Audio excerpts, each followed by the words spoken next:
ইন্নামাল মুমিনুনা ইখওয়াহ, সমস্ত মুমিন যারা আছে, মুসলমান যারা আছে, এরা সকলেই হলো পরস্পরের ভাই ভাই। সুবহানাল্লাহ।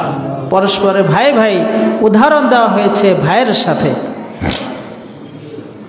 একজন আপন মায়ের পেটের ভাই, একই মায়ের গর্ভ থেকে ভাইয়েরা যেমন মিলে মোহব্বত থাকে, বিপদে আপদে একজন আরেকজনের সহযোগিতায় চলে আসে, যেরকম ভ্রাতৃত্ববোধ, রক্তের টান যেরকম আপন ভাইয়ের মধ্যে থাকে, এরকম ভাবে অন্য কোনো মুসলমানও যদি এরকম কোনো বিপদে পড়ে যায়, বিপদগ্রস্ত হয়ে যায়, কোনো মুসিবতে পড়ে, তাহলে তার সহযোগিতা চলে আসা মুসলমানের পরিচয়, মুসলমানের কাজ, এটা দায়িত্ব।